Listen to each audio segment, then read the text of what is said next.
Good afternoon. Instead of playing a game or analysing a game today, I'm going to look at a game sent to me by one of my students. He's got a lesson on Monday morning at 4 a.m. Sunday evening for him. Lives in America, and he asked me to look at a couple of games before our session, see what I think. So I haven't seen this before. I'll be looking at it now, and this will be my live reaction, which I'll send to that student. Okay, so my student has white. He plays d3. Well, Misa's opening. Not good, but not enough. Luckily, it's just a student online, but if it was a student directly with me, this would be near to the limit that would induce me to use violence. No, it isn't such a bad move, but it just isn't in the spirit of how I play. But as I say to my students, they have to find things with which they are comfortable, and he's looking for ways to get in positions which are familiar for him. So I'm going to have to forgive him for playing that terrible move, e3. e5. This is not at all the way to respond to d3. You should respond with f5, knight f6, d4, not e5. If you play e5, you're just inviting your opponents to play d4 and then be in some kind of a, what's it called, Leonardus opening.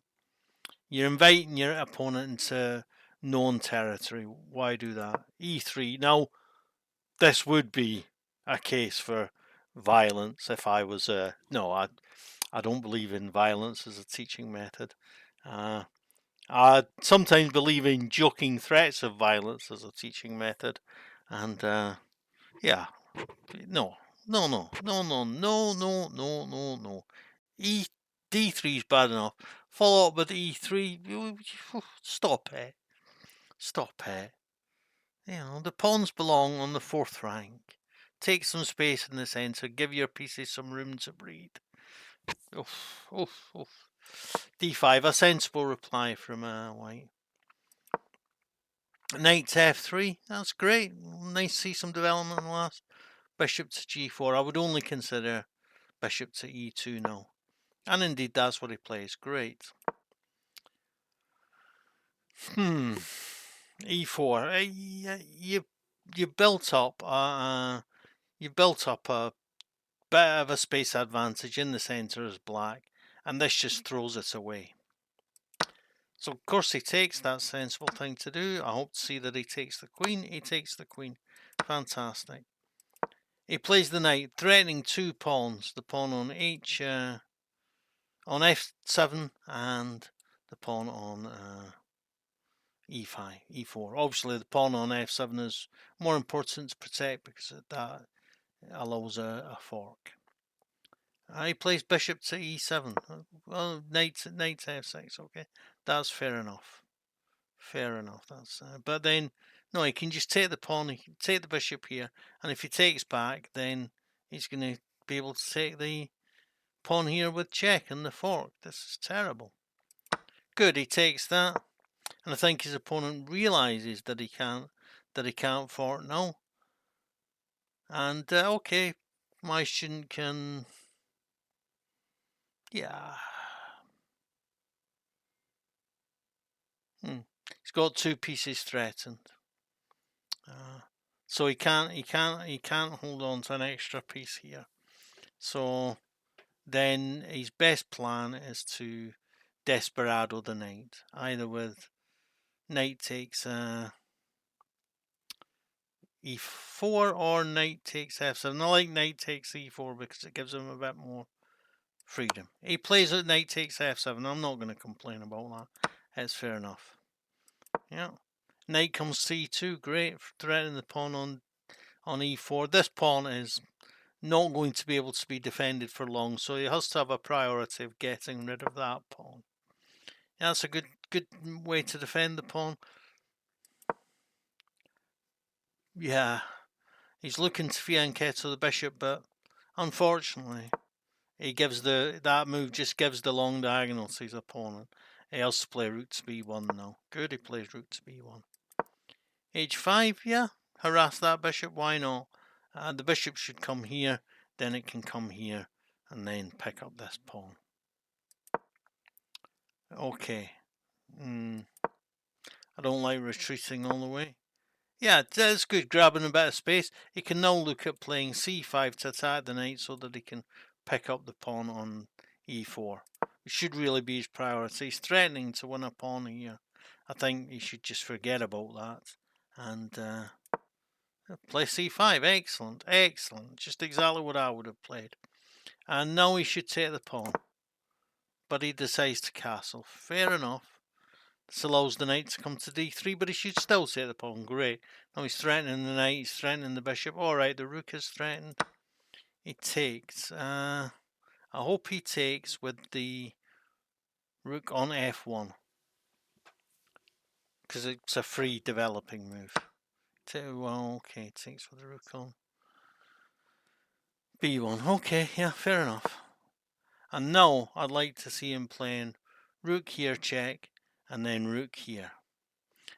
Thus putting both the rooks on light colour squares. When the opponent's only got a bishop of one colour, it is a good idea to be putting as many of your pieces as possible on the other colour squares where they're invisible to that bishop. Yeah, okay. Yeah, whatever you were going to do, you know, you don't want to be putting that rook there. That was the square for this one. But okay, fair enough. King comes c7, yeah, that's great. The knight, yeah, he's offering a swap of knights, that's fair enough. Okay, so now he takes with the h pawn. Oh. Takes with the f pawn. I can understand he's opening up a file for himself, but the real problem with this is it leaves the e pawn isolated, not just isolated, but isolated on a dark square where it can be seen by the bishop. You know, it's very seldom that you should break the principle of taking towards the centre with your pawns, and this wasn't a case for that. But okay, fair enough. I don't really see the point of coming to g5 with the rook. D2 would be a good square to develop for doubling. Yeah, you might say, yeah, but then he can just come to c3. He comes to c3, then you come here to d3 and keep threatening the rook and then double. So that probably would be more effective. Yeah, he doubles up. Great, can't argue with that. And yeah, okay. So now we get all the rooks swapped off, and this is just a draw. I don't want to see anything else but king f2 from my shooting. No. If there's anything other than king f2, you'll be hearing a long lecture about where the king belongs in the endgame and why it has to be an active piece in the endgame. Bishop to f3. Okay, just about fair enough. He does attack a pawn with that. Okay, fair enough. King to f2 now, please. Fantastic. I recently, I had always heard that that a king was worth 4 pawns in the endgame. And one of my favourite endgames is an endgame between Alekhine and Yates, where Alekhine wins because he has an active king in the endgame. It's like he's playing with a king up, and it's worth as an attacking piece in the endgame. It's really shown well in that game.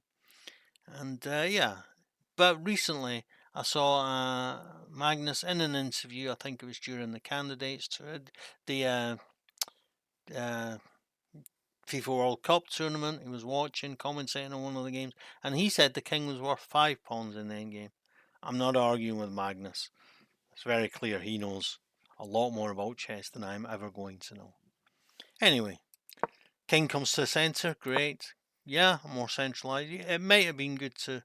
Okay, he can't play pawn first and then e3 because then check would have come and won this pawn, so that's good. King comes to e6. He needs to... the king can't come towards the pawn. So, okay, but he needs to come to d3 anyway, just to have a more central position for his Yeah, why is he putting a pawn on a dark square and leaving as well this pawn weak and undefended on a dark square? No, that's a very no, no. And pawn comes to e5. Yeah, well,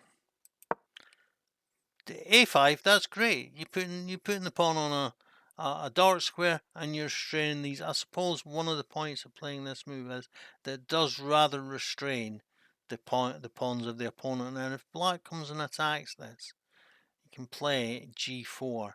Okay, so it's not such a bad move playing h5. I was maybe a bit harsh there, but unnecessarily. Bishop comes to b2. Good place for the bishop.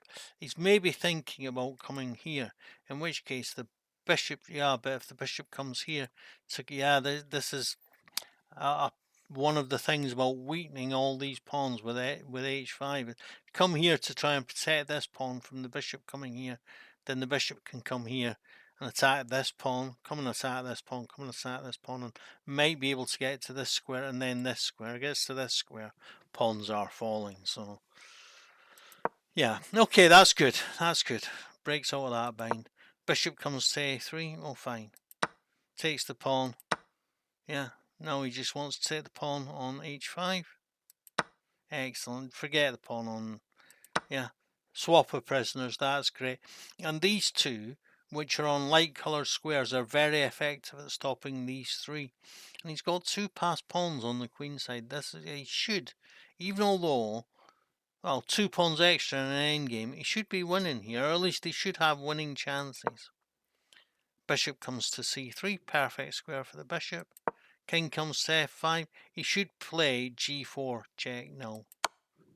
Fantastic. Whilst the king can't come to here and can't come to here. That's great. He should leave these pawns where they are and play this pawn. Yeah. And this pawn should come to h5, where it's defended by the bishop on both squares. Excellent, excellent. Bishop comes to f8. Well, now the king can start heading towards these pawns here. Yeah, I think c5, c4 might have been a better square. Yeah, king comes to f6. King was doing a fine job on d4. It doesn't need to go to e4. King comes to e6. Oh. Again, he's putting his pawns on dark squares. But okay, it does give him this square here, where he can threaten the bishop, threaten the, say check on the king, and then get his bishop to this square, where he starts affecting these queenside pawns. And there isn't many moves between now and one of these pawns being in a position to queen. So okay, bishop comes to g7. Yeah, and now he's threatening to play g6 and force the king back. So the king probably has to go to, black king probably has to go to h7. Oh, that can't be good. I just wants to take that. Then this one pawn stops these two. And even if it doesn't stop these two, then this bishop can get in a position to stop that pawn. And then the king can support this structure. And then Bob's your uncle. This should be a win to white now. Yeah, excellent move. Yeah. Yeah, he could also... He wouldn't have gotten away with playing h6 because bishop f6, and then if the king pawn comes to f7, he comes back to g8. So he's done the right thing to keep them on light squares where they can be defended. So he takes either taking on c6 or on a4 is fine. a4 is fine. Yeah, it comes forward. Yeah, excellent. King can come to a5 now, and then it's impossible to defend both pawns. Yes, excellent. Yeah, I think he can probably afford to play e4 check and then win the pawn. The king comes to attack to harass the pawn, then the bishop comes here. The king then comes to, oh well, yeah, okay. Maybe he should just take the pawn on c5. Although If he takes the pawn on a5, this is an outside pass pawn, so that might be just as effective. Yeah, he takes the pawn. And of course now he couldn't take the pawn because now he gets a queen. Can't stop him. New queen, lovely.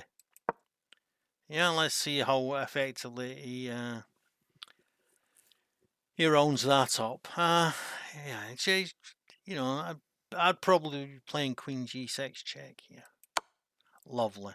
And then I'd probably be looking at playing queen here or queen here, depending on where he goes. Oh, it's got to be queen e4.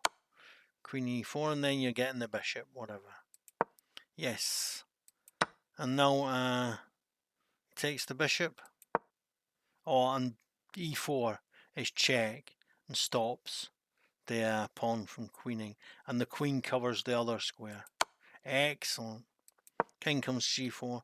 And now you can take the pawn, or you can push the pawn. The pawn can no longer be stopped. So he pushes the pawn. You can take that later.